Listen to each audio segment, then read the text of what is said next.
नमस्कार, मैं तबरेज श्री अरविंदो सोसाइटी की तरफ से आप सभी का हार्दिक स्वागत करता हूं। आज हम बात करने जा रहे हैं महाराष्ट्र बोर्ड के कक्षा 5 के हिंदी विषय के एक पाठ जिसका नाम है अनोखा यात्री के बारे में। आज हम इस पाठ को बताते हुए प्रयोग करने जा रहे हैं इनोवेटिव पाठशाला लेसन प्लान के अंतर्गत प्रयुक्त नवाचार गृह कार्य का। तो आइए इस पाठ के सार को समझते हैं। प्रस्तुत पाठ अनोखा यात्री पत्र की यात्रा पर आधारित है। तो आइए इसकी नवीनता और उपयोगिता समझते हैं।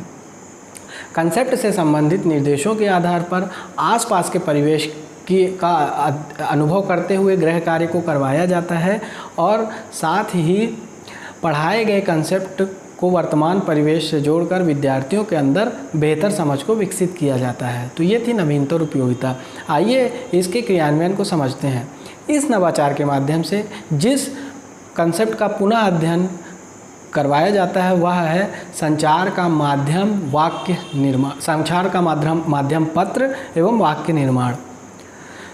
तो इसके लिए शिक्षक को कुछ विशेष चीज़ें सुनिश्चित करनी होती हैं। पहला कि उन्होंने पाठ को पूरी तरीके से पढ़ा दिया है, उसकी व्याख्या अच्छे तरीके से करवा दी है, ये सुनिश्चित करना होता है। दूसरा, शिक्षक कुछ स्टेशनरी कार्य करना होता है, जैसे उनको एक तालिका प्रस्तुत पाठ अनोखा यात्री से संबंधित एक तालिका की प्रति बनानी होती है और ये प्रतियां उतनी होती हैं जितने कि कक्षा में विद्यार्थी होते हैं। इसके बाद शिक्षक बच्चों से बोलते हैं कि आपको हम एक तालिका देंगे, आप इसको घर ले जाएंगे, बड़े संभाल कर आपको इसको घर ले जाना है और अपने अभिभावकों को देना है, आप दिखाना है और उनके माध्यम से आपको इस तालिका को भरना है। इसके लिए आपको अपने सबसे पहले तो अभिभावकों के साथ आप डाकघर जाएंगे और डाकघर का ध्यानपूर्वक अवलोकन करेंगे। उसके बाद अपने अभिभावकों के माध्यम से डाकघर से संबंधित 5 वाक्य अपने शब्दों में लिखेंगे इस तालिका में और फिर इस तालिका को भरकर आप दूसरे दिन लाएंगे और जब आप दूसरे दिन आएंगे तो इसी चार्ट के माध्यम से आपको उसमें तालिका में उपस्थित जो भी जानकारियां हैं उसको सबको सुनानी होंगी और पाठ का पुनः अध्ययन करना होगा। इस तरीके से शिक्षक विद्यार्थियों से पाठ का पुनः अध्ययन करवाते हैं। तो ये था नवाचार का क्रियान्वयन। आइए जानते हैं कि कौन कौन से सीखने के प्रतिफल प्राप्त होते हैं इस नवाचार के क्रियान्वयन के दौरान।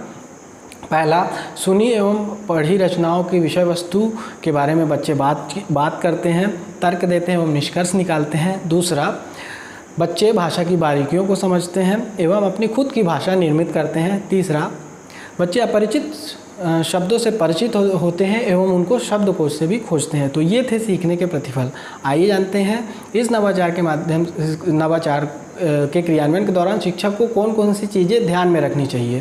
पहला, गृह कार्य संज्ञानात्मक, क्रियात्मक एवं अनुभवात्मक होना चाहिए। दूसरा, इस नवाचार की अवधि 20 मिनट निर्धारित की गई है। शिक्षक इसे अपने अनुसार बढ़ा या घटा भी सकते हैं। तीसरा,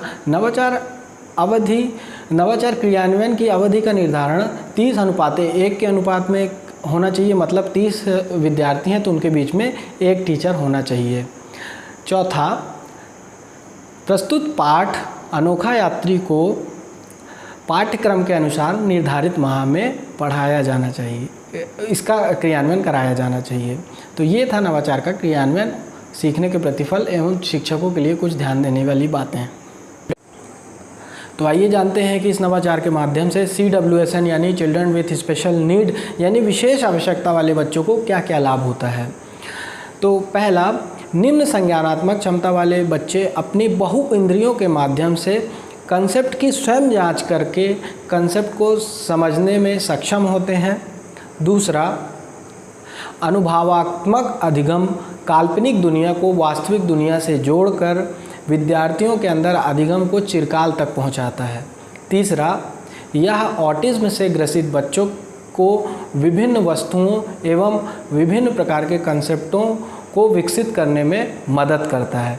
तो ये थे CWSN वाले बच्चों को इस नवाचार से लाभ। तो हम उम्मीद करते हैं कि आपको हमारा ये इनोवेटिव पाठशाला लेसन प्लान के अंतर्गत प्रयुक्त नवाचार गृह कार्य बहुत अच्छा लगा होगा और हम ये आशा करते हैं कि आप इसे अपने विद्यालय में ज़रूर क्रियान्वित करवाएंगे।